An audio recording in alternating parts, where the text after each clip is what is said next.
स्वामी जी, एक रिपोर्ट बता रही है कि दिल्ली एनसीआर में पिछले 2 महीनों से 50 से 70% घर मौसमी फ्लू की चपेट में हैं। ऐसे में इम्यूनिटी स्ट्रांग बनी रहे, इसके लिए योग के साथ साथ रोजाना का जो खाने पीने का सिस्टम है ना, उसमें क्या क्या बदलाव करने की जरूरत है। बेमौसम बारिश हो गई है दिल्ली एनसीआर में, ये आपने एकदम ठीक पूछा। छोटे छोटी तब्दीली करने से, छोटे छोटे रिफॉर्म, ये पॉलिटिक्स में और आजकल बिजनेस में, मीडिया में, सब जगह ये शब्द बड़ा प्रयोग हो रहा है, रिफॉर्म। तो छोटे छोटे रिफॉर्म क्या करना है?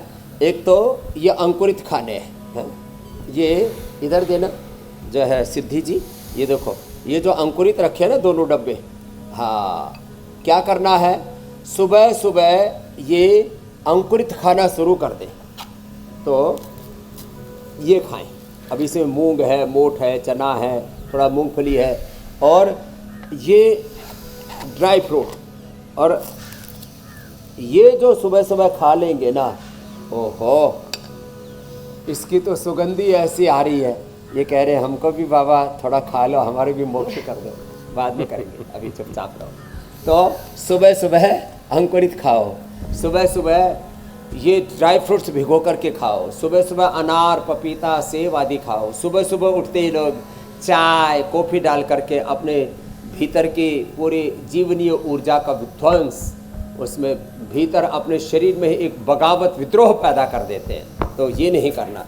तो सुबह सुबह अपना नाश्ता बदलो, अंकुरित फल, ड्राई फ्रूट्स, फलों के जूस, ये सब, आंवला, एलोवेरा, गिलोय आदि।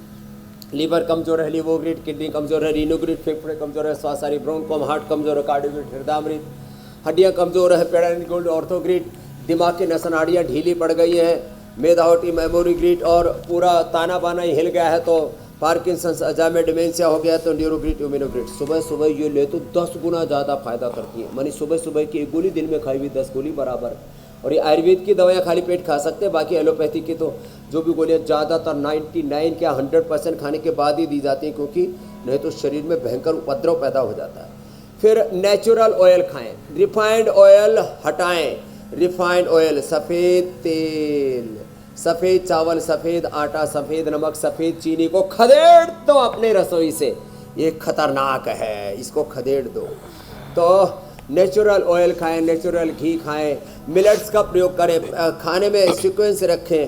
पहले जो है वो अनार, पपीता, सेब, सलाद आदि, फिर साग सब्जियां ज़्यादा खाएं। जिसको मीठा खाने का शौक़ भी हो तो हलवा और जो भी जलेबी और लड्डू आदि, जिनको मेरी तरह से, मीनाक्षी जी की तरह से मीठा खाने का शौक़ भी है, तो अंत में लड्डू खाना, और 1-2 लड्डू से ज़्यादा मत खाना। मुँह को, इसको रसना को बोलो, ये 2 इंच की जीभ ने संसार के करोड़ों जीवों की नींद हराम कर रखी है, जीवन को तबाह कर रखा है। तो इसमें थोड़ा सा डालो और बोले इसी से स्वाद ले लो, जितने भी लेना चाहिए, 1 मिनट ले लो चाहे 10 मिनट ले लो, दूसरा मत मांगना। तो ऐसे तो, और एक भुक्तम सदारोग्यम, द्विभुक्तम बलवर्धनम, त्रिभुक्तम सदारोग्यम, चतुर्भुक्तम तुमार्कम। एक बार खाओगे सुखी रहोगे। जो ज़्यादा पुरुषार्थ करते हैं, जैसे हमारी बेटियों ने पुरुषार्थ किया, वो 2 बार खा लेना।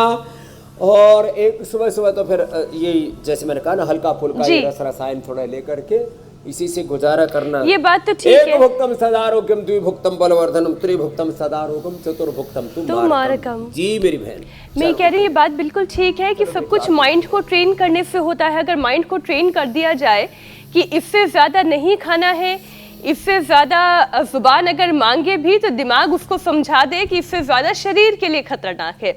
क्योंकि स्वामी जी, दिल्ली एनसीआर में 37% मरीजों में बुखार, खांसी और 32% में कमजोरी देखी जा रही है।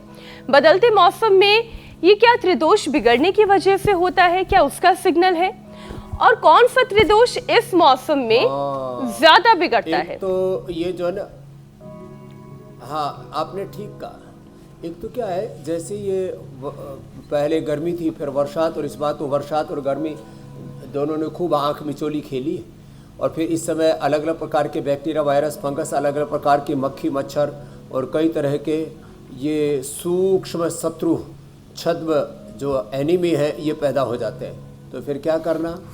तो एक तो इम्यूनोग्रिड बताया था मैंने, दूसरा है ज्वरनाशक वटी, महासुदर्शन घनवटी, और बुखार के लिए सिंथेटिक दवाओं का सशक्त विकल्प है, उनसे भी ज़्यादा प्रभावशाली पैरासीटामोल, क्रोसिन आदि खाते हैं। फीवोग्रिड, टाइफाइड के लिए टाइपोग्रिड, ये घर में रखो। और आपने तो कल काढ़ा बताया ही था, गिलोय, तुलसी, लौंग, काली मिर्च, थोड़ी इलायची, और इसका उबाल करके मैंने कहा चिरायता कुटकी मिल जाए, चिरायता कुटकी हम उपलब्ध कराते हैं, इसको और डाल लो और इसका काढ़ा बना करके पी लो। सर्दी जुकाम बुखार, नहीं तो स्वासारी क्वाथ सबको मिल रहा है, स्वासारी क्वाथ, ये त्वरनाशक क्वाथ पतंजलि का ले ले, उसका काढ़ा बना करके पी ले। ये जो लोगों को बहुत थोड़ा थोड़ा टेम्परेचर आ रहा है, फिर सर्दी जुकाम, गला खराब हो रहा है, सबके घरों में, हाँ करो भाई, कितना अच्छा कर रही है हमारी बेटियाँ, देखो ये भुजंगासन, ऐसे सबको करना चाहिए। क्या बात। और पीछे से पैर भी उठा करके, ओ ये तो सिर से लगा दिए भाई, ये तो हमसे भी ना होगा भाई, करो करो दोबारा करो, हाँ क्या बात है, ऐसा होना चाहिए। देखो शरीर तो भाई है, ये गजब अजब महिमा है। तो देखो ऐसे अपने तन मन जीवन को संवारे। और बुखार का मैंने बता दिया, कफ कोल्ड है तो स्वासारी, त्रिकुटा, त्रिफला पेट के लिए, और सोंठ, पीपल, काली मिर्च, त्रिकुटा 80 तो पिला दी, थोड़ा शहद के साथ चाट ले। ये स्वासारी प्रवाही नहीं तो सब घरों में रखो। स्वासारी प्रवाही, स्वासारी अवलेह, स्वासारी वटी, स्वासारी गोल्ड, ब्रोनकोम, पूरी एक फैमिली है। इसका गजब लाभ है साहब, गजब गजब।